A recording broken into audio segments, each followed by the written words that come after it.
மலைதனிலே பிறந்திட்டாய், பொய்மையில்லா மூவேந்தர் மடியினிலே தவழ்ந்திட்டாய். செங்கதிரோன் ஒளி பொருந்திய நல்காலை நீ, செந்தமிழே என் தாயே நீ ஓர் பூமாலை. உமையவளே உன் தமிழ் என் நாவினில் சொட்டிட்டால் நல்வேளை, உன் மலர்பாதம் வணங்கி தொழுகின்றேன் இவ்வேளை. வரலாற்று சிறப்பு மிகுந்த மலைக்கோட்டையும் காவிரியும் திருச்சியின் அடையாளமாக திகழ்கிற இந்த கோட்டத்தில் ஆகச் சிறந்த இன்னொரு அடையாளமாக திகழ்கிற திருச்சிராப்பள்ளி தமிழ்ச்சங்கம் என்கிற தமிழுக்கான கோட்டம் இருக்கின்ற இந்த வளாகத்தில் அண்ணா சூழ் உலகு என்கிற தலைப்பில் உரையாற்றுகின்ற உன்னதமான வாய்ப்பினை தந்திருக்கிற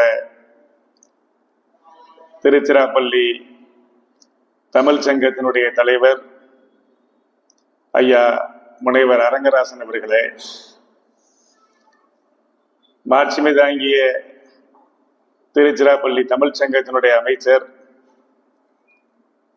என் ஊனில் உதிரத்தில் கலவாத உடன் பிறந்த அண்ணனை போல் பாவிக்கின்ற அண்ணன் உதயகுமார் பெரியசாமி அவர்களே, இந்த நிகழ்வில் பங்கேற்றிருக்கிற திருச்சிராப்பள்ளி தமிழ் சங்கத்தினுடைய துணைத் தலைவர், அடிக்கடி தமிழ் சங்கத்தினுடைய ஆவணங்களிலே நான் படிக்கின்ற வாய்ப்பினை பெற்று இன்றைக்கு பார்க்கின்ற வாய்ப்பினை தந்திருக்கிற மருத்துவர் மா செந்தில்வேல் அவர்களே, இந்த நிகழ்வில் தொடர்ந்து தமிழ் சங்கத்தினுடைய அமைச்சருக்கு பக்கபலமாகவும் பக்கத்துணையாகவும் இருந்து வருகின்ற துணை அமைச்சர்கள், கண்ணியத்திற்குரிய முனைவர் சையத் ஜாகிர் ஹசன் அவர்களே, எப்போதும் எளியவன் நான் உரையாற்றுகின்ற, எனக்கு தெரிந்ததை உரையாற்றுகின்ற சொற்பொழிவை மிக உயர்வாக என்னை பாராட்டி மகிழுகிற துணை அமைச்சர் முனைவர் செயலாபதி அவர்களே, ஆட்கொண்ட எங்கள் இயக்கத்தினுடைய மூத்த நிர்வாகி, அறிஞர் அண்ணாவை பக்கத்தில் இருந்து பார்த்தவர், மாணவ காலம் தொட்டு அண்ணாவோடு கைகுலுக்கிய புலவர் தியாகராஜன் உள்ளிட்ட தமிழ் சங்கத்தினுடைய நிர்வாகிகளே, பொறுப்பாளர்களே, உங்கள் அத்தனை பேருக்கும் என்னுடைய முதற்கண் வணக்கத்தினை தெரிவித்துக் கொள்ளுகிறேன். தமிழ் சங்கத்தினுடைய அமைச்சர் ஒரு 10 நாட்களுக்கு முன்பாக என்னை தொலைபேசியில் தொடர்பு கொண்டு பிப்ரவரி 3 அண்ணாவினுடைய நினைவு நாள், 6 தமிழ் சங்கம் எடுக்கின்ற விழாவில் அண்ணாவை பற்றி நீங்கள் பேச வேண்டும், தலைப்பினை தாருங்கள் என்று கேட்டார். அவர் சொன்ன மாத்திரத்தில் நான் தந்த தலைப்பு அண்ணா சூழ் உலகு. கற்றறிந்த பேராசிரியர்களுக்கும் முனைவர்களுக்கும் தெரியும், 2004ஆம் ஆண்டு ஜோடி குருஸ் என்கிற ஒரு எழுத்தாளர் ஆலி சூழ் உலகு என்கிற ஒரு நாவலை மன்னார் வளைகுடா பகுதியில் இருக்கக்கூடிய கடலோடிகளாக இருக்கிற பர்வதகுல மக்களுடைய வாழ்க்கையை ஒரு நாவலாக தந்து ஒப்பாரும் இப்பாரும் இல்லாத அளவிற்கு பாராட்டுகின்ற ஒரு நாவலாக இருந்தது. அந்த நாவலுடைய தலைப்பு தான் ஆலி சூழ் உலகு. கடல் சூழ்ந்ததுதான் இந்த உலகம். இது நம்முடைய அறிவியல், பூகோள அறிவியல் நமக்கு தந்திருக்கிற பாடம். சரி, அண்ணா சூழ் உலகு என்கிற தலைப்பை நான் எதற்காக தந்திருக்கிறேன் என்று சொன்னால், இன்ப தமிழ்நாட்டில் அண்ணா சூழ்ந்த தமிழ்நாடு தான் இன்றைக்கும் இருந்து கொண்டிருக்கிறது என்பதை உதாரணமாக எடுத்துச் சொல்ல வேண்டும் என்பதற்காகத்தான் இந்த தலைப்பினை தந்திருக்கிறேன். அண்ணா தலைவன் அல்ல, அண்ணா ஒரு இயக்கம். அண்ணா ஒரு மனிதன் அல்ல, அண்ணா ஒரு பல்கலைக்கழகம். அப்படிப்பட்ட ஒரு மாமனிதன் அண்ணா. அறிஞர் பெருந்தகை அண்ணா அவர்களுடைய வரலாற்றை பருந்து பார்வையிலே அமைச்சர் உதயகுமார் பெரியசாமி அவர்கள் அழகாக சொன்னார். நான் கேட்காத செய்தி ஒன்றை மேடைகளில் பழக்கப்படாத ஒரு வார்த்தையை அழகாக சொன்னார். தமிழ்நாட்டினுடைய முதலமைச்சர் என்று சொன்னார். இது நான் அதிகம் கேட்காத மேடை. இப்படி ஒரு வார்த்தையை எங்கும் நான் கேட்டதில்லை. திராவிட இயக்க மேடைகளிலே கூட நான் கண்டதில்லை.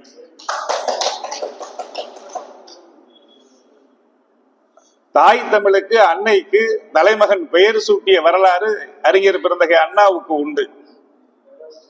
மதராஸ் ஸ்டேட், இந்த மதராஸ் ஸ்டேட்டுக்கு தான் பிரசிடென்சி பிரீமியர் இருந்தாங்க. உடல் முழுவதும் மூளையாக இருந்த சக்கரவர்த்தி ராஜகோபாலாச்சாரியார் மதராஸ் ஸ்டேட்டினுடைய பிரசிடென்சி பிரீமியர் என்றெல்லாம் அந்த பொறுப்புகளில் இருந்தார்கள்.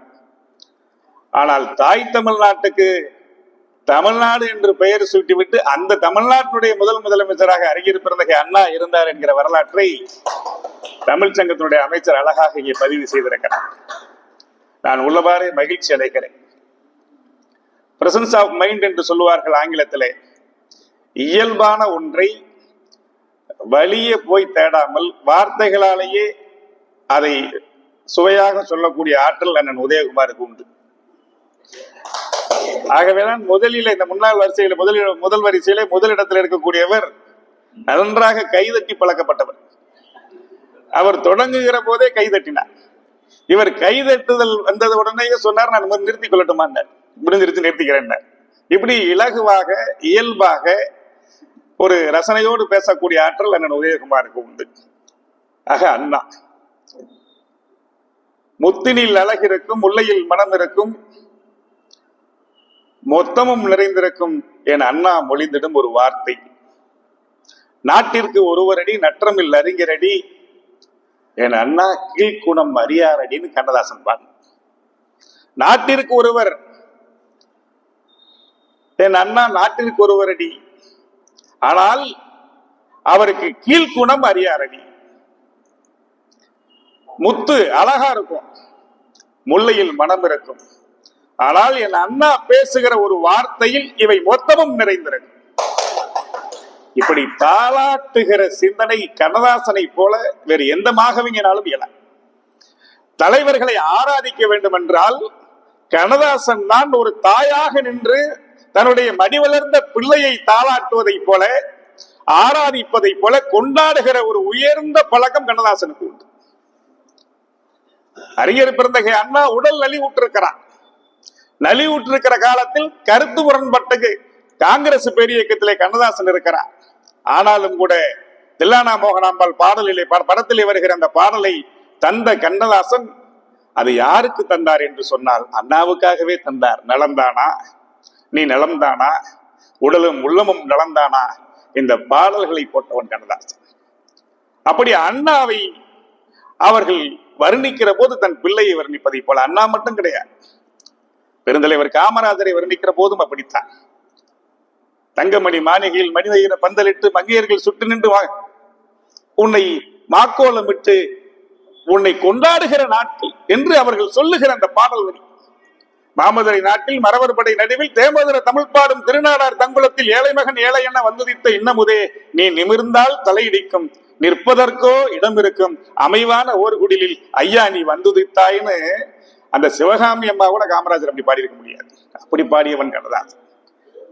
அப்படிப்பட்ட தலைவன் கண்ணதாசன் அண்ணாவை பாடினார் என்று சொன்னால் அண்ணா அத்துணைக்கும் தகுதியானவர். இன்றைக்கு நாயகர்களை தேடி மக்கள் ஓடிக்கொண்டிருக்கிறார்கள். 60களில் 65களில் நாயகர்கள் அண்ணாவை நாயகனாக ஏற்றுக்கொண்ட காலம் அந்த காலம். யார் அந்த நாயகர்கள்? புரட்சி தலைவர் பொன்மன செம்மல் எம்ஜிஆர் அவர்கள் எனக்கு ஒரு தலைவன் வேண்டும் என்று சொன்னால் என்னை இயக்குவதற்கு, நான் இன்றைக்கு அவரோடு கரம் பிடித்து நடப்பதற்கு எனக்கு யார் தலைவனாக இருக்க முடியும் என்று புரட்சி தலைவர் அடையாளம் காட்டினார் என்றால் அண்ணாவின் தலைமை ஏற்றுக்கொண்டார். புரட்சி தலைவர் எம்ஜிஆருக்கும் அவர்தான் தலைவர், நடிகர் திலகம் சிவாஜி கணேசனுக்கும் அவர்தான் தலைவர், நடிகர் நம்முடைய எம்.ஆர். ராதாவுக்கும் அவர்தான் தலைவர், எஸ்.எஸ்.ஆருக்கும் அவர்தான் தலைவர். இப்படி நடிகர்களுக்குள் போட்டி இருக்கும். எம்ஜிஆர் படம் ஓடுனா அடுத்து சிவாஜி படம் வரும், சிவாஜி படம் எம்ஜிஆர் படத்துக்கு இடையில எஸ்.எஸ்.ஆர். படமும் வரும். ஆனால் இவர்கள் எல்லோரும் சேர்ந்து ஒரு தலைவனாக ஒருவரை ஏற்றுக்கொண்டால் அது அண்ணா. அமைச்சர் பேசுகிற போது சொன்னார், அண்ணா வசீகரமான முகமா, நம்ம அமைச்சரை போல அழகான முகமா? இங்க இருக்கக்கூடிய நம்முடைய துணை அமைச்சர் சையத் சார், நம்முடைய ஜாகிர் அவர்களை போல அழகான வசீகரமான முகமா? அண்ணா முகம் பார்ப்பதற்கு அழகானவர் அல்ல. கிட்டத்தட்ட நம்ம சேலாபதி துணை அமைச்சரை போல இருப்பார் முகத்தை மாத்தாக்கிட்ட, அண்ணா முகத்தை பார்த்தா அப்படி குள்ள உருவம். ஏங்க ஐயா அப்பல ஒரு தியாகராஜனை போல குள்ள உருவம். சட்டப்பட்டன் திராவிட இயக்கத்துல பான்ஸ் பவுடரை கண்டுபிடிச்சதே திராவிட இயக்கத்துக்காகத்தான். ஆனா அதை பயன்படுத்தாத ஒரு தலைவன் அண்ணா. ஒரு பட்டன் மேல இருக்கும், ஒரு பட்டன் கீழே இருக்கும். நேத்து போட்டிருந்த சட்டைன்னு தெரியாத அப்படியே மாட்டிட்டு வந்துருவார் அண்ணா வெளியில. அந்த சட்டையை நீங்க வெளியில பார்த்தா அவர் போட்டிருக்க வெத்தலை பாக்கு, அது துப்பி இருக்க அந்த எச்சிலெல்லாம் கூட இருக்கும், கரை படிந்து இருக்கும். ஆனா அந்த சட்டையோட வந்துருவார். அங்க நிற்கக்கூடியவர்களுக்கு ஒரு கூட்டத்துக்கு வந்தாருன்னு சொன்னா, அண்ணாவை பார்த்ததற்கு பிறகு கொஞ்சம் அவர் சொன்னார் பேசுகிற போது, அவர் ஏல் யூனிவர்சிட்டி போகிற போது அண்ணாவுடைய உருவத்தை பார்த்து அந்த மாணவர்கள் கைதட்டி கொக்களித்து சிரித்தார். அண்ணா இவர் தானா? இப்ப நான் இங்க வந்திருக்கேன், கொஞ்சம் இங்க வர்றதுக்கு முன்னாடியே ஆயத்தமாகி எல்லாம் தான் வர்றேன் அந்த மேடைக்கு. ஆனா அண்ணா அப்படியே படுத்து இருந்துட்டு சட்டையை மாத்திட்டு வந்துருவார். வந்த அண்ணாவை ஏல் பல்கலைக்கழகத்தில் இருக்கக்கூடிய மாணவர்கள், பேராசிரியர்கள் எல்லோரும் பார்த்து சிரித்தார்கள் மேடைக்கு ஏறுகிற போது. ஆனா ஒரு கான்பிடன்ட் லீடர்னா அது அண்ணா தான். தன்னை நம்புகிற, தன் ஆற்றலின் மீது கொண்டிருக்கிற ஒரு அசாத்திய நம்பிக்கை அண்ணாவுக்கு. லேடிஸ் அண்ட் ஜென்டில்மேன் அப்படின்னு அவர் சொல்லி அந்த பேச்ச ஆங்கிலத்துல தொடர்ந்து அப்படியே கைகட்டி சிரித்தவர்கள் எல்லாம் அப்படியே அமர்ந்தார், நிமிர்ந்தார். அமர்ந்தது மட்டும் நிமிர்ந்தார். பிகாஸ்ன்னு சொன்னார் இது அமைச்சர். கன்ஜெக்ஷன் வார்டு, இப்படி இணைப்பு சொல்களை வருந்தே வார்த்தைகளை மட்டுமல்ல, வரிகளை, கட்டுரைகளை தந்தவர். இன்னும் சொல்ல போனா, எனக்கு தொலைபேசியில 10 நாளைக்கு முன்னாடி கேட்கப்பட்டு தலைப்பு நான் தருகிறேன். ஆனால் அண்ணா காலத்தில் அண்ணாவுக்கு எந்த மாணவர்கள் அந்த அண்ணாமலை பல்கலைக்கழகத்துக்கு போறாருன்னு சொன்னா, நிலையும் நினைப்பும்னு அவர் பேசுகிறார் என்று சொன்னால், மாணவர்கள் தந்த தலைப்பு, உடனடியாக தந்த தலைப்பு, அப்போது தருகிற தலைப்பில் பேசுவார் அண்ணா. வணக்கம் என்று சொல்லி அதுல பேசணும்னா 1 மணி நேரம் வணக்கத்தில் மட்டும் அண்ணாவால் பேச முடியும். அப்படிப்பட்ட ஆற்றலாளர் அண்ணா. நான் எதற்காக இங்கே தொடக்கத்தில் குறிப்பிட்டதை போல அண்ணா ஒரு பல்கலைக்கழகம், அண்ணா ஒரு மூவ்மெண்ட், அண்ணா ஒரு இயக்கம் என்று சொன்னேன் என்று சொன்னால், அண்ணாவிடம் ஒரு பல்கலைக்கழகத்தில் நிரம்பி கிடக்கிற அத்தனையும் அண்ணாவிடம். நம்முடைய ஜமால் முகமது கல்லூரியிலே பணியாற்றுகிற முனைவர் பேராசிரியருக்கு தெரியும். இவங்க எல்லாம் இளம் வயதில் இருந்த போது இவர்களுக்கு யார் பாட்டுடைய தலைவனாக இருந்திருக்க முடியும்? யார் இவர்களை கவர்ந்திருக்க முடியும்? என் போன்றவர்களுக்கு தலைவர்களாக வந்தவர்கள் அண்ணாவை தலைவராக ஏற்றுக்கொண்டதனால் அவர்களை நாங்கள் ஏற்றுக்கொண்டோம். ஆனால் அண்ணாவையே தலைவர்களாக ஏற்றுக்கொள்ள வேண்டும் என்று நீங்கள் எல்லாம் இளம் பிராயத்தில் இருந்திருக்க போது யோசித்திருக்க முடியும். ஏன்? அண்ணாகிட்ட என்ன இருந்தது? அண்ணாவிடம் எளிமை இருந்தது. அண்ணா 10 பேரோட உட்கார்ந்து தான் சாப்பிடுவாங்க. அது பெயரே அண்ணாதுரை. எல்லாரும் அண்ணா அண்ணா அண்ணா. வயதுல மூத்தவங்களுக்கும் அவர் தான் அண்ணா, வயதில் இளையவர்களுக்கும் அவர் தான் அண்ணா. 90 வயசு கடந்தவர்களும் அண்ணா அண்ணா சொல்லுங்க அப்படின்னு எல்லோரையும் அவர் தம்பி என்று தம்பிகளுக்கு கடிதம் எழுதுவார். இன்னும் சொல்ல போனா, உலகத்திலேயே ஒரு இயக்கத்தினுடைய தோழர்களுக்கு கடிதம் மூலமாக உலக வரலாற்றை சொல்லி தந்த தலைவன் அண்ணாவை தவிர வேற எந்த தலைவனும் கிடையாது. தம்பி, உன்னைத்தான் தம்பி, உனக்குத்தான். நீ சிரமமாக இருப்பது எனக்கு புரிகிறது. பொங்கல், தீபாவளி இப்படி பண்டிகைகளில் மூழ்கி கிடக்கிறாய். ஆனாலும் அண்ணன் சொல்லுகிறேன், தட்டமாட்டாய் என்று நான் உணர்கிறேன். எந்த சூழ்நிலையிலும் இதையே தாரக மந்திரமாய் நீ ஏற்றுக்கொள்வதும் எனக்கு புரிகிறது. தமிழ்தான், அன்னை மொழிதான். இந்த மொழி எல்லாம் கற்றுத்தந்த மொழி. ஆகவே அண்ணன் அழைக்கிறேன், வா. இப்படி சொல்லிட்டா போ. அண்ணன் அழைக்கிறேன், இந்த கடிதத்தை படிச்சுட்டா அதுக்கு பிறகு நம்ம ஆட்கள் தோடு இருக்கா, மோதிரம் இருக்கா, எதுவும் பார்க்க மாட்டாங்க. கடுக்கா இருந்தா கூட அடகு வச்சுட்டு அண்ணாவை பார்க்க போய் விடுவார். அப்படி அந்த கடிதத்திற்கு மகிடிக்கு மயங்கிய பாம்பை போல மயங்கிய கூட்டம் உண்டு. எழுத்து, பேச்சு, நடவடிக்கை, எளிமை, ஒரு அரண் போல நிற்கக்கூடிய தலைமை பண்பு எல்லாம் அண்ணா கிட்ட உண்டு. அண்ணா கிட்ட இருந்து இன்னும் கற்றுக்கொண்டு கொள்வதற்கு நிறைய உண்டு. அண்ணா கற்றுத்தருவதற்கும் 1000 உண்டு. காலம் அழைத்து சென்று விட்டான் விரைவில்.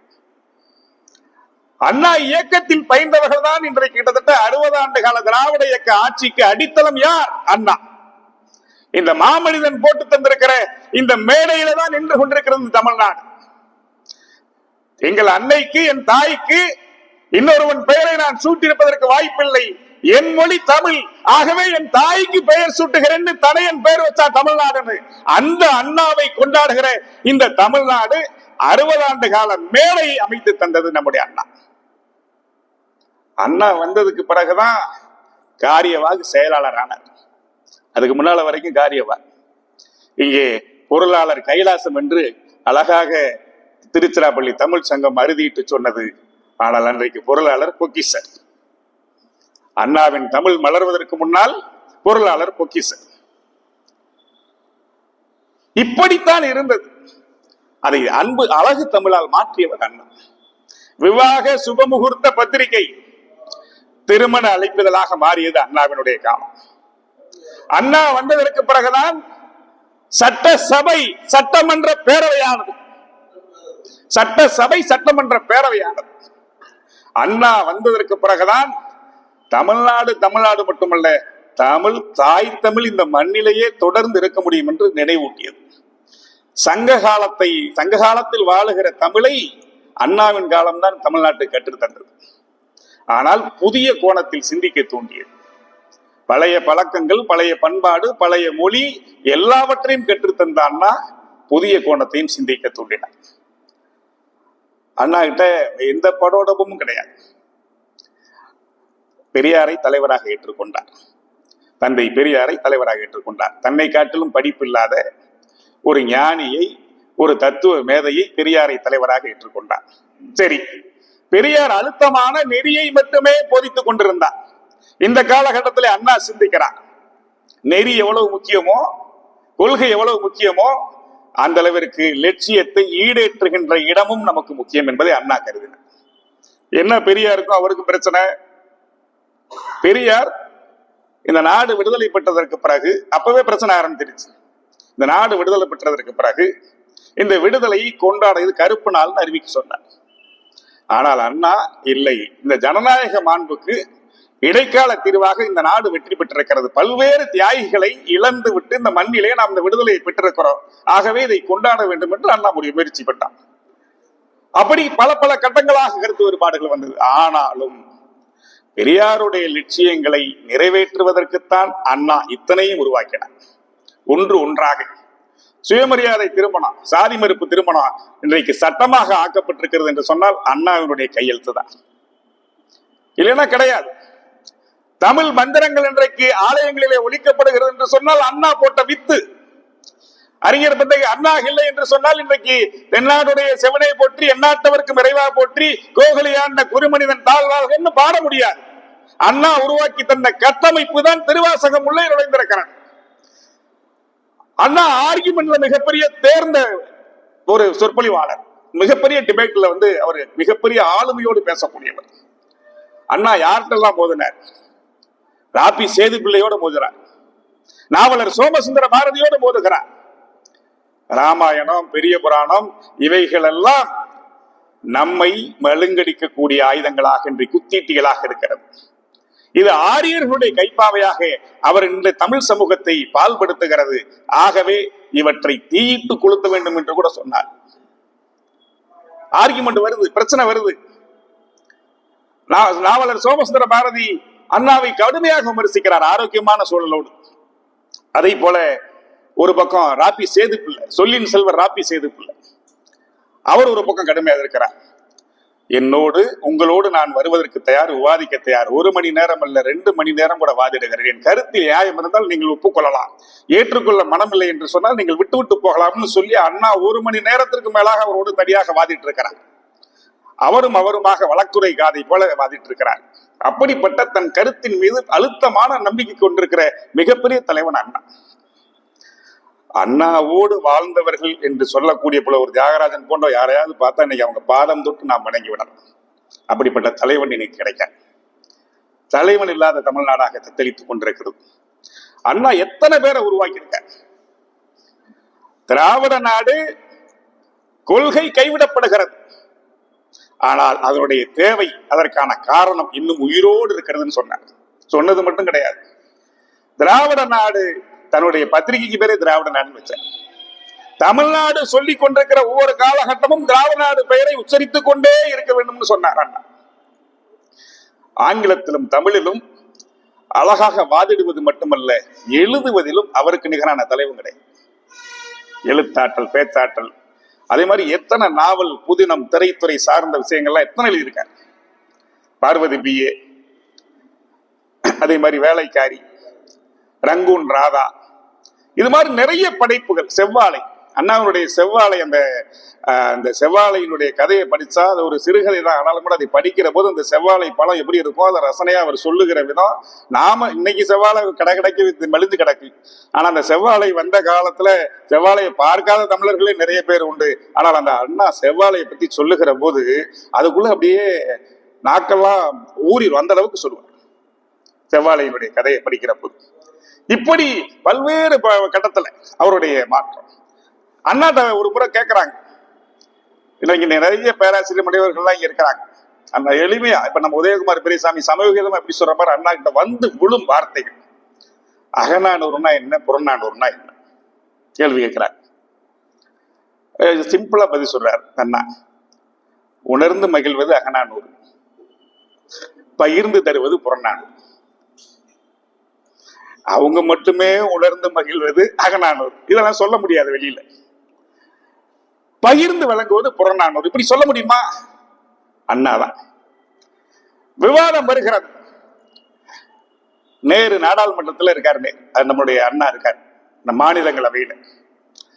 அண்ணாவுடைய தமிழும் அண்ணாவுடைய ஆங்கிலமும் பேசுவதற்கு தவம் கிடப்பாங்களா நாடாளுமன்றத்தில். அண்ணா பேசுகிற பேச்சுக்கு அப்படி நேரு பார்த்து இந்த காரணங்கள், இந்தந்த காரணங்களால் நாங்கள் எதிர்க்கிறோம், இது இந்த காரணங்களால் எதிர்க்கிறோம்னு ஒரு பில்லுல பேசுகிற போது அண்ணா பேசுறாரு, வாதிடுறாரு. நேரு கொஞ்சம் கோபமா பதில் சொல்றார். அப்ப அண்ணா சொல்றார், நீங்கள் கட்டி முடிக்கப்பட்ட கோபுரம், நாங்கள் கொட்டி கிடக்கிற நான் செங்கல். அப்படியே நேரு சைலண்ட் ஆனார்.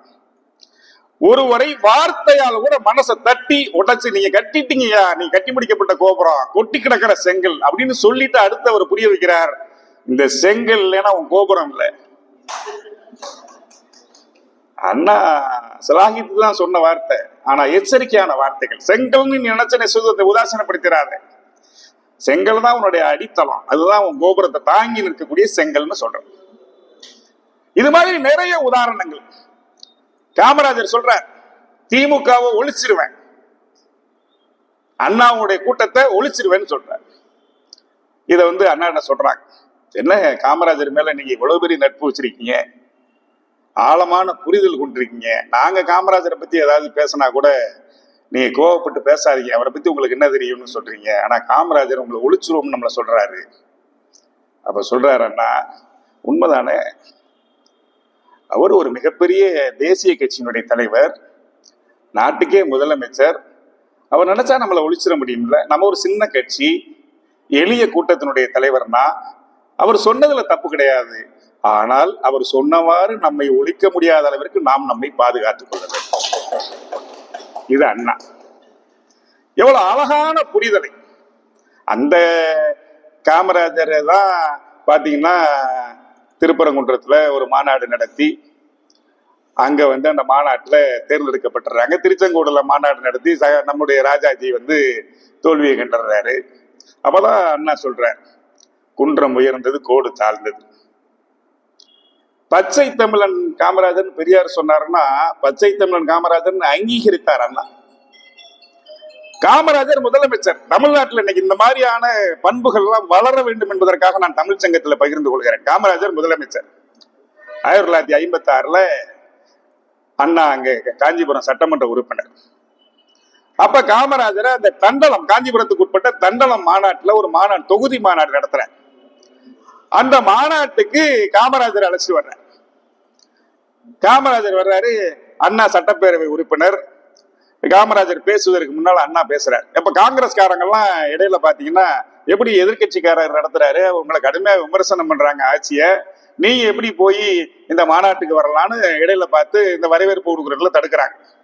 அப்ப காமராஜர் நயத்தக நாகரிகத்தோடு சொல்றாரு, நான் தமிழ்நாட்டினுடைய முதலமைச்சர், அவர் என்னுடைய சட்டப்பேரவையினுடைய உறுப்பினர், அந்த உரிமையோடு போகிறேன், நான் முதலமைச்சராக போகிறேன், காங்கிரஸ் கட்சி தலைவராக இல்லை, வந்தா என் கூட வரலாம், இல்லைன்னா உங்க விருப்பத்துக்கு வரவேற்பை நான் ஏற்றுக்கொள்கிறேன்னு சொல்லிட்டு போனார் மாநாடு.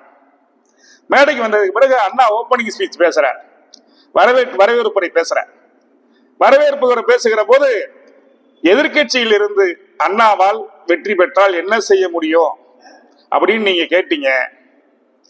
என்னால் என்ன செய்ய முடியும் என்பதை நிரூபிப்பதற்காக இந்த நாட்டினுடைய முதலமைச்சராக இருக்கிற காமராஜரை இந்த சட்டப்பேரவையில தொகுதி மாநாடு நடத்தி அழைத்து வந்திருக்கிறேன், கேட்பதை நீங்கள் கேட்கலாம், தருவதை அவர் தருவார்னு சொல்லி முடிச்சார். காமராஜர் வர்ற, இவரு அறிஞர், படித்தவர், பண்பாளர், அவர் படிக்காத மேதை காமராஜர். அண்ணா என்ன கேட்பாருன்னு தெரிஞ்சுக்கிட்டு தான் அத்தனைகளையும் கையெழுத்து போட்டுட்டு தான் இங்க வந்திருக்கேன் காமராஜர். கோப்புகளில் கையெழுத்து விட்டு தான் நான் மேடைக்கு வந்தேன்.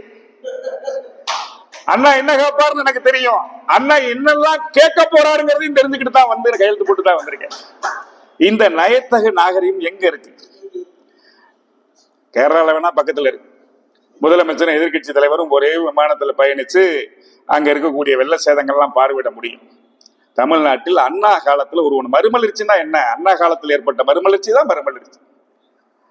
எதிர்கட்சி தலைவர் அதெல்லாம் பார்க்கவே கிடையாது. அது மாதிரி காமராஜர் காலம், அந்த காலம். இப்படி அண்ணாவுடைய அந்த லாவகமான கருத்து எப்ப இந்த அமைப்பு எப்படி இப்படி அமைஞ்சது அப்படின்னா, ஒரு தலைமை தாங்குகின்ற ஒரு தலைவனுக்கு பொறுமையும் நிதானமும் அவசிய தேவையாகும். அது அதிகமாக இருந்தது அண்ணா. நான் ஒரு தலைவரை சொல்லல, அவர் பெயர் சொல்லக்கூடாது, ஒரு சாதியம் சார்ந்து இன்றைக்கு தலைவராக பேசக்கூடியவர். அவங்க கடுமையான ஒரு சொல்லக்கூடாத வார்த்தை, தாயை பழித்து அண்ணாவை கேவலமா திட்டார். இத வேகமா அண்ணாட்ட சொல்றாங்க, அண்ணா உங்களை போய் நீங்க இவ்வளவு மதிப்பு வச்சிருக்கீங்க, அவர் உங்களை தாயை இழிச்சும் பழித்தும் பேசிட்டாரு அப்படின்னு தம்பிகள் எல்லாம் சொல்றாங்க. அப்ப அண்ணா சொல்றார், அவர் என்னுடைய மூத்த அண்ணன், அவர் சொன்னா சரியாத்தான் இருக்கும். இவர் தன் தாயை பழித்து சொன்னதை எவ்வளவு வேகமா சொன்னாங்க. ஆனா அவருக்கும் சேர்த்து எங்க அம்மா தான் அம்மா, என் அம்மாவை சொன்னா அவருக்கும் பொருந்து எங்க மூத்த அண்ணன் போயிட்டார் அழகா. ஆனால் உணர்ச்சி வயப்பட்டிருந்தார். நம்மை போல ஒரு சக மனிதனாக இருந்து ஒரு உணர்ச்சி வயப்படுகிற மனிதனாக அண்ணா இருந்திருந்தால் அந்த இயக்கம் அந்த இடத்துலயே அஸ்தமிச்சுக்கு போயிருக்கும். ஏன்னா தீ பரவிடும், கம்யூனல் கிளாஸ் ஆயிரும். சாதின்னு வந்துருச்சுன்னா அந்த இடத்துல அரசியல் நிற்காது. அத சமயோகிதமா அழகா கடந்து போனார். ஆனா அந்த வார்த்தை அதை காட்டிலும் மர்மமான வார்த்தை. நாம அவர் சொன்ன வார்த்தை திருப்பிடுறார், அப்படி சொல்லக்கூடிய அந்த ஒரு லாவகம் இருந்தது. அண்ணா அது மாதிரி ஒரு மிகப்பெரிய திறந்த தோரங்குறிச்சி பக்கம் மதுரையில இருந்து வர்றாருன்னா, தோரங்குறிச்சியில அந்த 4 வழிச்சாலை எல்லாம் இப்ப இருக்கு, அப்பெல்லாம் சிங்கிள் ரோடு தானே. அப்படி கார்ல வர்றப்பயே அந்த கனிராவுத்தர் கடையில நல்லா வடை போடுவான் நிறுத்தியா. எங்க அண்ணன் உதயகுமார் பெரியசாமி இங்கிட்ட வர்றப்ப கேரி காலேஜ் கிட்ட நல்லா பணியாரம் இருக்கும், இங்கதான் தமிழ் மாணிக்கம் வாங்கி கொடுத்தாருன்னு சொல்லுவார், அக்காவை கூட்டிட்டு வரல. அது மாதிரி அண்ணா இந்த கனிராவுத்தர் கடையில வடை போட்டிருப்பாங்க, மசால் வடை அப்படின்னு நிறுத்துவாங்க. அதுக்கு பிறகு இந்த உளுந்தூர்பேட்டை பக்கம் போனா இந்த ராமசாமி டீ கட்டுறதுக்கு பத்தியா, அதுல நல்லா டிஃபன் கொடுப்பாயா அப்படின்னு சொல்லிட்டு போய் காலை சுட்டுண்டி ஒரு 10 பேரோட போய் சாதாரணமா உட்கார்ந்து இருப்பாராம். அப்பவே ஒரு எதிர்கட்சி தலைவர். முதலமைச்சரானதுக்கு பிறகு அதுதான். ராணி அம்மா பாவம் எங்கேயும் கூட்டிட்டே போனதில்லை அண்ணா, அவங்க மனைவிய. ஒரு நாள் நிகழ்ச்சிக்கு கிளம்பிட்டு இருக்காரு, மாலையில அந்த அம்மாக்கு தெரியாது, யதார்த்தத்துல பட்டு சேலையை கட்டிட்டு ஒரு முதலமைச்சர் வீட்டுக்காரு, முதலமைச்சரோட மனைவின்னு இருந்த பட்டு புடவை, இருக்கிறது பட்டு புடவை என்ன பெஸ்டா இருந்துச்சோ அதை ஒண்ணு கட்டிட்டு இந்த அம்மா பாட்டுக்கு வேகமா அண்ணா பக்கத்துல வந்துருச்சு. நீங்க எங்க போறோம்னு நினைச்சு பட்டு புடவை எல்லாம் கட்டிட்டு வந்துருக்கீங்க கேக்குற. இல்ல சொன்னாங்க, உங்க கூட உதவியாளர் எல்லாம் சொன்னாங்க, அம்மா அரசு விழாக்கு போறாங்க அப்படின்னு. கொட்டகையெல்லாம் கூரையெல்லாம் தீப்பிடிச்ச வீட்டுக்கு நிவாரண உதவி கொடுக்க போறோம்மா, நீ இப்படி பட்டு புடவை கட்டிட்டு வந்தா நல்லா இருக்குமா? இல்ல நான் வேறு மாற்று விட வேண்டியது இல்லை, நீங்க வேணா வர வேணாம்னு சொல்லிட்டு அந்த அம்மா விட்டுட்டே போயிட்டாரு. இப்படிப்பட்ட தலைவர்கள் வாழ்ந்த நாடு இந்த நாடு. அப்படிப்பட்ட தலைவன் அண்ணா. அண்ணாவை நீங்கள் படிக்கிற போது அண்ணாவோட பழகுகிற வாய்ப்பு கிடைக்கும். அண்ணா இல்லைன்னு வருத்தப்பட வேண்டிய விஷயம் இல்லை. அண்ணா எழுதின எழுத்து, அண்ணாவுடைய வரலாறு, இவற்றை படித்துக் கொண்டிருக்கிற போதே அவரோடு பயணப்படுவதை போல தெரியும். அப்படிப்பட்ட மாபெரும் தலைவர் அண்ணா. அண்ணா போப்பாண்டவரை பார்க்க போறார். போப்பாண்டவரை அண்ணா பார்க்க போகிறார். 5 நிமிடம் தான். போப்பாண்டவருக்கு நிறைய புரோட்டோகால் உண்டு. அவர் உலகம் முழுவதும் இருக்கக்கூடிய கிறிஸ்தவ மக்களினுடைய தலைவர். 5 நிமிடம் போப்பாண்டவர் முன்னாடி நீங்க பேசலாம், உங்களுக்கு ஒரு வாய்ப்பு. அப்ப யாரு? அண்ணா தமிழ்நாட்டினுடைய முதலமைச்சர். முதலமைச்சருக்கு அங்க கட்டுப்பாடு விதிக்கப்படுகிறது. சரி 5 நிமிஷம் பேசுறேன்னு சொல்லிட்டு 5 நிமிஷம் பேசுற. பேசிட்டு அண்ணன் தொடக்கத்துல கை தட்டிட்டீங்க, முடிக்கிறேன்னு சொன்ன மாதிரி 5 நிமிஷம் நேரம் முடிஞ்சிருச்சு, நான் முடிக்கிறேன்னு சொன்னேன். போப்பாண்டவர் இல்ல நீங்க நல்லா பேசுறீங்க, பேசுங்கன்னு இருக்காரு. 70 நிமிடம் அண்ணாவுடைய பேச்சை போப்பாண்டவர் கேட்ட வரலாறு. 70 நிமிஷம் பேசியிருக்காரு. பேசுனது மட்டும் இல்ல, பேசிட்டு வர்றாரு. வந்த உடனேமே போப்பாண்டவர் கையை பிடிச்சுக்கிட்டு, அவர் நாற்காலியில இருந்து எழுந்து வர்ற வழக்கம் அவங்க புரோட்டோகால்ல கிடையாது. ஒரு பெரிய மதகுருமார் அவர் இருந்த இடத்துல இவங்க தான் போகணும் பேசி முடிச்சதுக்கு பிறகு. ஆனா அவர் தன்னை எழுந்து அண்ணா கிட்ட கை கூப்பிட்டு, நீங்க என்ன வேணும் உங்களுக்கு, நீங்க எதை கேட்டாலும் தர்றதுக்கு நான் தயாரா இருக்கேன்னு சொல்லிட்டார். இவர் என்னதை கேட்க போறாரு? ஒரு வேட்டி ஒரு முக சட்டையை போட்டுக்கிட்டாலே இவர் என்னதை கேட்க போறாரு? நான் என்ன கேட்டாலும் தருவீர்களா கேட்கிறார். நீங்கள் எதை கேட்டாலும் என்னால் தர முடியும், அந்த இடத்துல நான் இருக்கேன்னு சொல்றார் போப்பாண்டவர். சரி கேளுங்க அப்படின்னு. ஒண்ணும் கிடையாது, எங்க இந்திய விடுதலையோடு சேர்ந்து ஒரு தேசம் வேண்டும்னு போராடினவன் கோவாவினுடைய விடுதலை வீரன் மைக்கேல் ரானடே. அந்த மைக்கேல் ரானடே இன்னைக்கு போர்ச்சுகல் சிறையில வாடிக்கிட்டு இருக்கான். கொடுஞ்சிறையில, தனிமை சிறையில வாடிக்கிட்டு இருக்கான். அவனை உங்களால விடுவிக்க முடியுமா? அவனை விடுதலை செய்ய முடியுமா? சரி, அதற்கு ஆவணம் செய்கிறேன்னு சொல்லிட்டார். கோப்புகள் வரவழைக்கப்பட்டதுன்னா உலகம் முழுவதும் இருக்க கிறிஸ்தவ சபை மத தலைவராக இருக்கும்போது போர்ச்சுகல் கிறிஸ்தவ நாடு. இத டைமிங்கா இப்படி எல்லாம் வந்தா என்ன நடக்கும், என்னெல்லாம் கேட்கலாங்கிறதெல்லாம் தெரிஞ்சுக்கிட்டு தான். அதனாலதான் அறிஞர் அண்ணா அவர் கேட்டா அவனுக்காக கேட்டது, இந்த ஊருக்காக உலகத்துக்காக கேட்டாதான் அறிஞரா இருக்க முடியும். அப்படிப்பட்ட அண்ணா கேட்டுட்டாரு, ஆவணம் செய்கிறோம்னு சொல்லிட்டாங்க. 1968 விடுதலை செஞ்சுட்டாங்க. மைக்கேல் ரானடே வருகிறான். கோவாவுடைய விடுதலை வீர ரானடே வருகிற போது இந்தியாவுடைய மாட்சிமை தாங்கிய பிரதம அமைச்சராக இருந்தவர் இரும்பு பெண்மணி இந்திரா காந்தி. விமான நிலையத்துல போய் ரானடேக்கு மாலை அணிவிச்சு கையை குலுக்கி வரவேற்கிறாங்க. ஆனா இந்திரா காந்தி முகத்தை பார்க்கல. மைக்கேல் ரானடே சுத்தி முத்தி பாக்குறான். அப்படி பார்த்தோன்னு யார தேடுறீங்க? இல்லை, என்னை தெரியாது, என் இனம் சார்ந்த ஆள் கிடையாது, என்னோடு பழகியது கிடையாது, குசேலம் விசாரித்தது கிடையாது, அந்த மனிதனை தேடுகிறேன், என் விடுதலைக்காக போராடி அண்ணாதுரை எங்கே? மைக்கேல் ரானடே கேட்கிறான். அப்ப அந்த அம்மா சங்கடப்பட்டுட்டு இந்திரா காந்தி அம்மா சொல்றாங்க, தயங்கிக்கிட்டே சொல்றாங்க, அண்ணா இல்ல, அவங்க கட்சியை சேர்ந்த நாஞ்சில் மனோகரனை நான் அழைச்சிட்டு வந்திருக்கேன், இந்தாங்க கோவாக்கு போற டிக்கெட்டு, இப்படி தூக்கி எறிஞ்சிட்டு கண்ணீர் மல்க அவர் அடக்கம் செய்யப்பட்ட இடத்திற்கு நான் போகிறேன்னு சொல்லி வங்கக்கடலில் அண்ணா சந்தனப்படியில் தூயில் கொண்டிருக்கிற அந்த இடத்துல கண்ணீர் மல்க கதறகிறான் மைக்கேல் ரானடே. இந்த பேருள்ளும் யாருக்கு வரும்? அண்ணாவை தவிர. இனம் கிடையாது, மொழி கிடையாது, தொப்புள் குடி சொந்தம் கிடையாது, பந்தம் கிடையாது, பழகினது கிடையாது, பேசினது கிடையாது. எனக்காக நான் உதயகுமார் பேசுகிறார் என்று சொன்னால், எனக்காக சையது முனைவர் பேசுகிறார் என்று சொன்னால் ஏதோ ஒரு நட்பு இருக்கிறது, ஒரு புரிதல் இருக்கிறது, ஆழம் இருக்கிறது. இந்த மொழி சார்ந்தவன், இந்த மண் சார்ந்தவன், இவனுக்கும் நமக்குமான ஏதோ ஒரு நட்பு இருக்கிறது என்று எவனென்று தெரியாது, சரித்திரத்தில் படித்தது, பழக்கப்பட்ட செய்தித்தாள்களில் ஊடக வழியாக தெரிந்து கொண்டதை வைத்துக் கொண்டு அவனுக்காக போராடி அவன் விடுதலையை பெற்று தந்த மாமனிதன் கல்லறை குவியலாகி போனான் என்று சொன்னால் அண்ணாவை தவிர இந்த உலகத்துல யாரு? மாபெரும் தலைவர், சமஸ் என் நண்பன், மாபெரும் தமிழ் கணவன் அந்த நூலை எழுதியிருக்காருன்னு சொன்னா அது ஆக சிறந்த பொறுப்பு. நானும் தினமணியில திருச்சியில பணியாற்றுகிற போது சாமா ஸ்டாலின் தான் பேரு, அவர் தான் சமஸ் என் நண்பன். அவரு மிகப்பெரிய இந்து குழுமத்துல போய் இந்த மாபெரும் தமிழ் கணவன் அண்ணாவை எழுதினாங்க. அண்ணா அவருடைய படைப்புகள் இன்னும் முழுமையாக்கப்படவில்லை. கிட்டத்தட்ட பல படங்களுக்கு எழுதுனது மட்டும் கிடையாது, பல புத்தகங்கள், சிறு கதைகள், அதே போல நாவல்கள் இன்னும் பதிப்பிக்கப்படாமலே இருக்கிறது.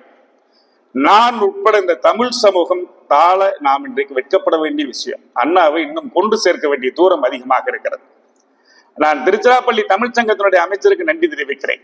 திருச்சிராப்பள்ளி தமிழ் சங்கத்துக்கு வரவேற்பு கொடுக்கிற நிகழ்வுக்கு நாங்கள் அண்ணாவை வந்திருக்கிறார், என் தந்தையோடு சேர்ந்து நாங்கள் வரவேற்றிருக்கிறோம் என்று சொன்னது மட்டுமல்ல, தலைவர்களுடைய பிறந்த நாளையும் நினைவு நாளையும் நீங்கள் இனம் கண்டு அந்த நாளில் அவர்களை பேச வைக்க வேண்டும் என்கிற ஒரு புத்தாக்க முயற்சியை செய்திருக்கிறதுனால் திருச்சிராப்பள்ளி தமிழ் சங்கம் கொண்டாடப்பட வேண்டிய அமைப்பாக இந்த களம் இல்லை என்றால், இந்த தளம் இல்லை என்று சொன்னால் மேடைகளில் தான். மேடைகளில் இன்றைக்கு அண்ணாவை பற்றி பேசுவது குறைந்து விட்டது. அம்மாவை பேசுகிறோம், ஐயாவை பேசுகிறோம், அண்ணன் என்று பேசுகிறோம், அண்ணாவை பற்றி பேசுகிற இடத்துல இல்லை. ஆனால் அண்ணாவை பற்றி பேசினால் மட்டும்தான் இன்ப தமிழ்நாடு நிலைத்து நிற்கும். எஸ் ராஜேந்திரன்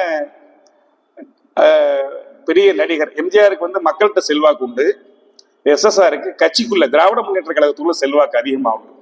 தொண்டர்கள் நேசிக்கிற தலைவர் எஸ்எஸ்ஆர், மக்கள் நேசிக்கிற தலைவர் எம்ஜிஆர். அண்ணாவுக்கு 60 வயசு. ஏதாவது அண்ணாவுக்கு கொண்டு போனோம்னு சொல்லி, அண்ணாவுக்கு பிடிச்ச 60 பொருள்கள் கொண்டு போனோம்னு சொல்லி அவர் எழுதுகிற பேனா, அவருக்கு ஒரு துண்டு, வேட்டி, இப்படி அவருக்கு என்னெல்லாம் பிடிக்கும்னு பார்த்து எஸ்எஸ்ஆர் கொண்டு போய் ஒப்படைச்சிட்டார். அண்ணா 60 பொருள் இருக்கான்னு எண்ணி பார்த்திருக்காரு, 59 தான் இருந்திருக்கு. அப்ப அண்ணா சிரிச்சுக்கிட்டே கேட்கிறாரு, எனக்கு என்ற பழக்கம் கிடையாது, எங்க ஐயா பெரியாருக்கு உண்டு, எனக்கு என்ற பழக்கம் கிடையாது. ஆனால் நீ எனக்கு தேவையானதா கொண்டு வந்திருக்கிறதுனால இந்த 60வது பொருள் என்னங்கிறன்னு நான் கண்டுபிடிக்கணுங்கிறதுக்காக ஒரு ஆர்வத்தில் தேடினேன். 60வது பொருள் இல்லைன்னு துண்டு சீட்டை கொடுத்துருக்கார் அண்ணா கிட்ட. அந்த துண்டு சீட்டை பிரிச்சு படிக்கிறார் அண்ணா. படிச்சு பார்த்துட்டா அதுல போட்டிருக்கு, என்னுடைய உயிர் 60. எஸ்எஸ்ஆர் உயிர், என்னுடைய உயிர் 60வது பொருள் என்னன்னு கேட்டா என்னுடைய உயிர் 60வது பொருள். இப்படி மானசீகமா ஒரு தலைவனை நேசிக்கக்கூடிய தொண்டனும் கிடையாது, இப்படி மானசீகமாக வார்ப்பிக்கக்கூடிய தலைவர்களும் இல்லை என்கிற இடத்தை அண்ணா உருவாக்கி தந்திருக்கிறாங்க. ஏன் அண்ணாவை பேசுறாங்க? எம்ஜிஆர் வந்தார் விருகம்பாக்கம் மாநாட்டுல, 30 லட்சம் பணம் தர்றேன், 30,000 பணம் கொடுத்தார் அண்ணா கிட்ட. வேண்டாம் ராமச்சந்திரா, உன் முகத்தை காட்டு, 30 லட்சம் வாக்குகள் விழும்னு சொன்னார். அப்படி மடைமாற்றம் செய்யக்கூடிய பேராற்றல் அண்ணாவுக்கு உண்டு. நடிகர் திலகம் சிவாஜி கணேசன் வர்றாரு. சிவாஜி கண்ட இந்த ராஜ்யத்துக்கு சிவாஜியை தான் நாயகன் ஆக்கணும்னு சொல்லி சிவாஜி அண்ணா தான் நாயகன் ஆக்கின. காகப்பட்டரா அண்ணாவே நடிச்சிருக்க. அப்படிப்பட்ட ஒரு வரலாறு.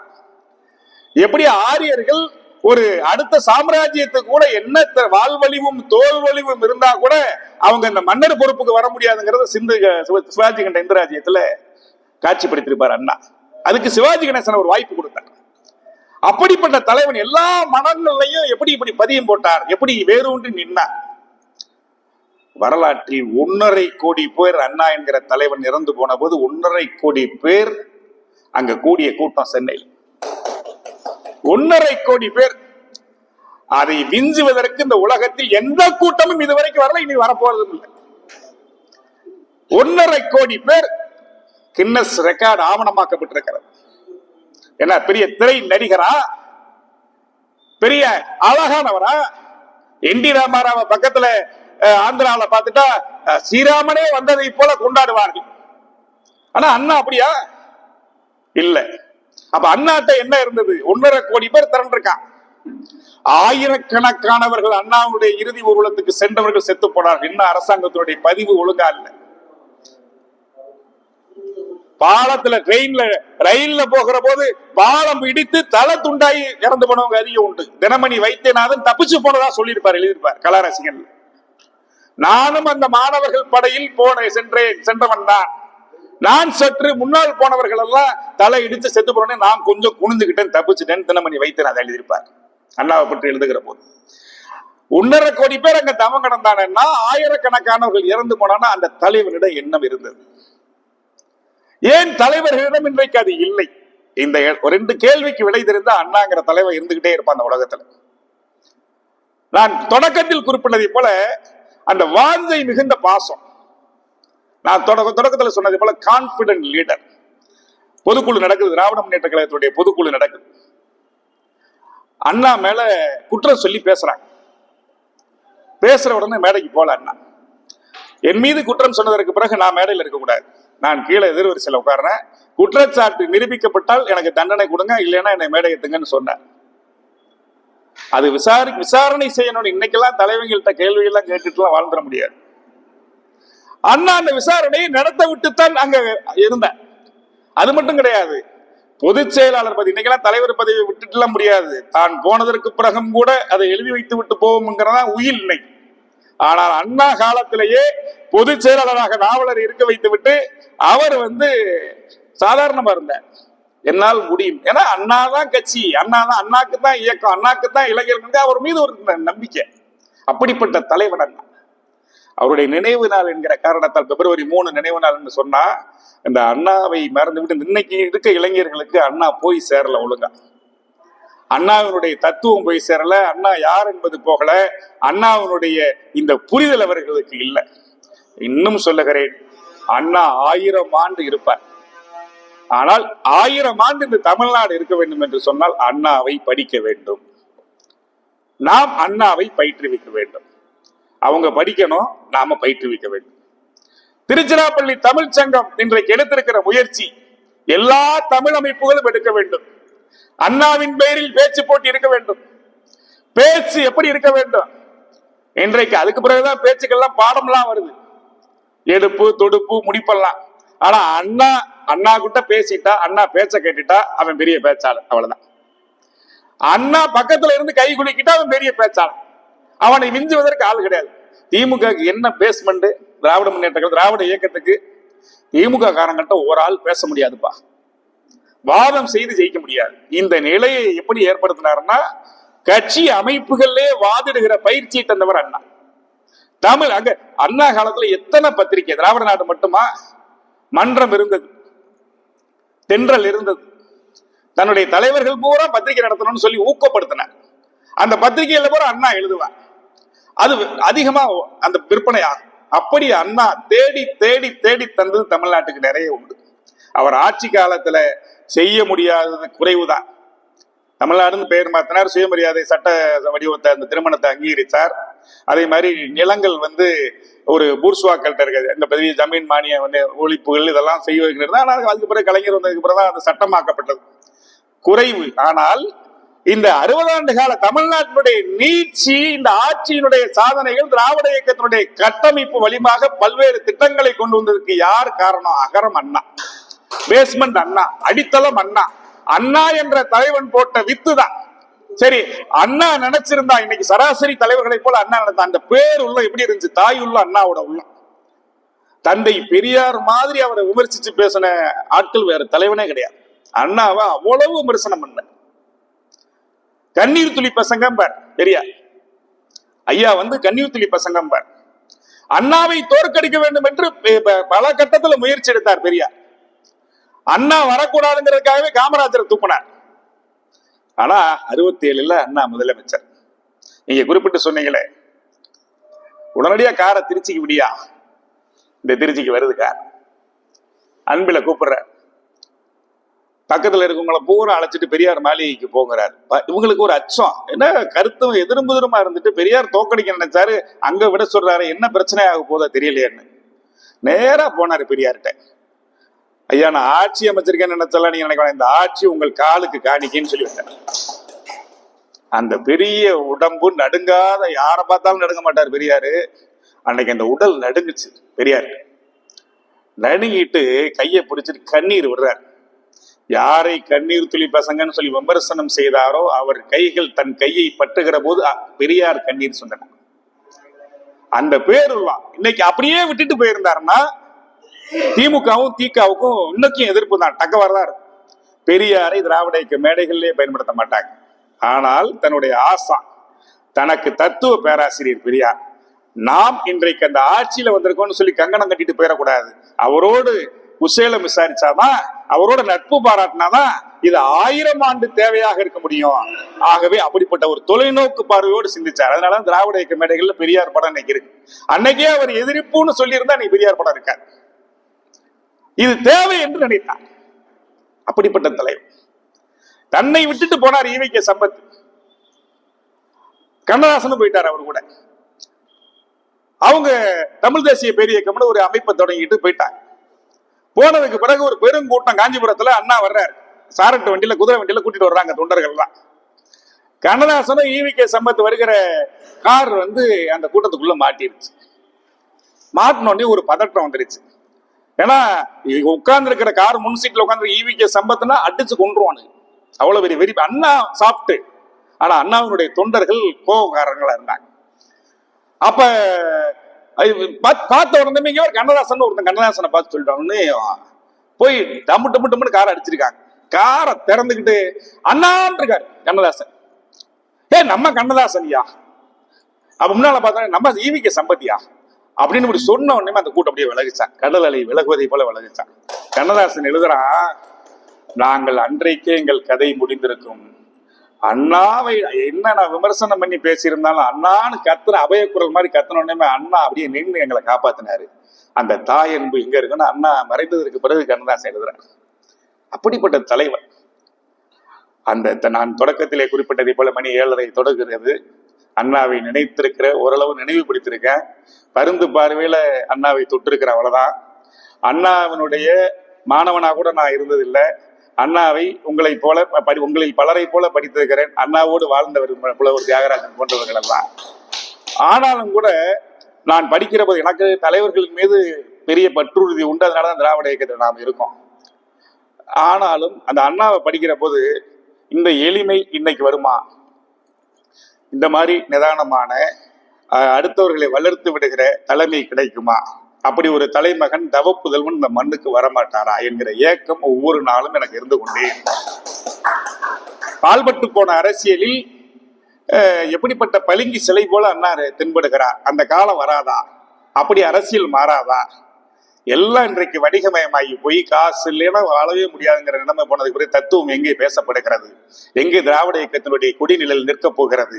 எங்கே அண்ணாவினுடைய கொள்கை, பெரியாருடைய கொள்கை எந்த பாதைக்கு பயணிக்கப் போகிறது? எல்லாம் காசு என்று வணிகமயமாகி போனதற்கு பிறகு அண்ணா என்கிற தலைவனுடைய தேவை இந்த உலகத்திற்கு தேவை என்று ஒவ்வொரு நாளும் நான் கண்விழிக்கிற போதெல்லாம் நினைத்துக் கொண்டிருக்கிறேன். ஆகவேதான் நம்முடைய அமைச்சர் உதயகுமார் பெரியசாமி அவர்கள் தொலைபேசியில் தொடர்பு கொண்ட நேரத்திலே என்னுடைய ஆதங்கத்தையும் பதிவு செய்கிற மேடையாக திருச்சிராப்பள்ளி தமிழ்ச்சங்க மேடை இருக்கும் என்று நான் கருதுகிறேன். வேற ஒன்றும் ஆதங்கம் கிடையாது. அந்த காலம் இந்த காலத்துல சொல்லிக்கிட்டே இருக்கும் உதாரண புருஷர்களா. ஆனா அந்த காலம் இன்றைக்கு இருந்தா நல்லா இருக்கு. அரசியலில் நான் தொடங்கிய காலம், அரசியலுக்கு நான் வந்த காலம் நன்றாக இருந்தது. இன்றைக்கு ரொம்ப கஷ்டமாக இருக்கிறது, துன்பமாக இருக்கிறது, துயரமாக இருக்கிறது. அரசியல் என்று வெளியில சொல்லுவதற்கு கொஞ்சம் கஷ்டப்படுகிற சூழல் இருக்கிறது. ஆனால் அண்ணா கால அரசியல் இல்லை. அண்ணா கிட்ட பழகிட்டேன், அண்ணா எங்க கூட பேசிட்டா அப்படின்னு சொல்லிட்டாலே ஒரு பெருமையா, ஒரு கௌரவமா இருந்த காலம் உண்டு. பல்கலைக்கழகங்கள்லாம் அண்ணாவை கூப்பிட்டு கட்டணத்தோட பேசி வச்ச காலம் உண்டு. அண்ணா ஒரு திரையரங்கத்துல பேசுறாருன்னு சொன்னா கட்டணம். இன்னைக்கு படத்துக்கு நாயகர்களுக்கு தான் டிக்கெட்டு, அன்னைக்கு அண்ணா பேச்சுக்கே டிக்கெட் போட்டு போனது உண்டு. மன்னை நாராயணசாமி, ஈவிகே சம்பத்து, ஏவிபி ஆசை தம்பி, கலைஞர் கருணாநிதி, அதை போல நம்முடைய அன்பில் தர்மலிங்கம், மதுரையில மேயர் முத்து, இப்படி திராவிட இயக்கத்தினுடைய பல தலைவர்களை உருவாக்கியவர் அண்ணா. பல தலைவர்கள், பேராசிரியர் அன்பழகன். அண்ணா என்கிற தலைவன் தான் பல தலைவர்களை உருவாக்கினார்.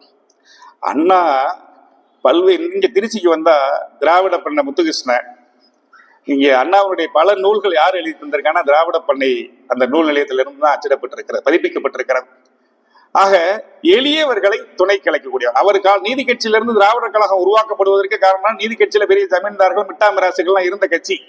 அவங்க அண்ணாவோட நல்ல பழக்கம் உண்டு. ஆனாலும் கூட திராவிடர் கழகம் என்று சாமானிய மக்களை நேசித்ததுனாலதான் பெரியார தலைவராக திராவிடர் கழகங்கிற அமைப்பு தொடங்கப்படுகிற போது அந்த அமைப்புக்கு வந்தார். அப்படிப்பட்ட அண்ணா எளியவர்களை தேடி நடந்தார். அப்படிப்பட்ட அண்ணா வலியவர்களின் துணை நமக்கு தேவையில்லை, எளியவர்கள் தேவை என்று தீர்மானித்தார். அப்படிப்பட்ட அண்ணா அன்னை தமிழுக்கு தமிழ்நாடு என்று தமிழ்நாட்டுக்கு பெயர் சூட்டி தந்தார். அப்படிப்பட்ட அண்ணா அருந்தமிழ் பேசப்பட வேண்டும் என்பதற்காக 2வது உலகத்தமிழ் மாநாட்டை நடத்தி தமிழ் 10 சிலை வைத்தார் அண்ணா. கம்பருக்கு வச்சிருக்காரு, பாரதிக்கு வச்சிருக்காரு, பாரதிதாசனுக்கு வச்சிருக்கார். கடற்கரையில பார்த்தா இன்னைக்கு தமிழறிஞர்கள் சிலை இன்னைக்கு செம்மாந்து நிற்கிறதுன்னா அண்ணா வைத்த சிலைகள். அவைகள் எல்லாம் சிலைகள் அல்ல, நம்மை வழிகாட்டுகின்ற இருக்கிற உதாரண புருஷர்களாக அண்ணா அண்ணா விட்டு சென்றது அவருடைய உயிர் மட்டுமல்ல, நம்முடைய உடைமைகளாக இருக்கிற அந்த நாடு, அவர் பேணி காத்த திராவிட கட்டமைப்பு, அவர் மொழி, இவை பாதுகாக்கப்படுவதற்கு 1000 ஆண்டு தேவை. அண்ணா நமக்கு தேவை, அண்ணா இசம் தேவை என்பதனை இந்த மேடையிலே நான் பதிவு செய்து, அண்ணா என்கிற தலைவன் எந்த காலத்திலும் அழிக்க முடியாத ஒரு இயக்கமாக இருப்பார். அண்ணா தான் நமக்கு வழிகாட்டுவார்.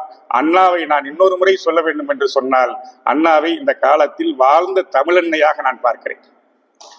தமிழன்னைக்கு அடிகளன் என்று சிலர் சொல்வார்கள், ஆனால் அண்ணாவே நான் தமிழன்னையாக பார்க்கிறேன். அந்த அண்ணாவினுடைய புகழ் ஓங்கட்டும். திருச்சிராப்பள்ளி தமிழ் சங்கம் எடுத்திருக்கிற இந்த முயற்சி வெல்லட்டும். எளியவன் நான் உரையாற்றுகிற ஒரு வாய்ப்பினை தந்தது மட்டுமல்ல, எங்களுடைய எண்ண கிடக்கையாக இருக்கிற குரலாலயம் என்கிற அந்த குரலாலயத்திற்கு ஒரு மகுடம் சூட்டுவதை போல அடிக்கடி நினைவுபடுத்தி அந்த குரலாலயத்தை வளர்க்கின்ற ஒரு தாயன்பு திருச்சிராப்பள்ளி தமிழ்ச்சங்கம் இருக்கிறது என்று சொன்னால், திருச்சிராப்பள்ளி தமிழ்ச்சங்கம் தாயமைப்பு, குரலாலயம் உங்களுடைய சேயமைப்பு என்கிற உரிமையோடும் உணர்வோடும் சொல்லி தந்த வாய்ப்பிற்கு நன்றி பாராட்டி, அண்ணா வெல்வார், அண்ணா வாழ்வார். நன்றி, வணக்கம்.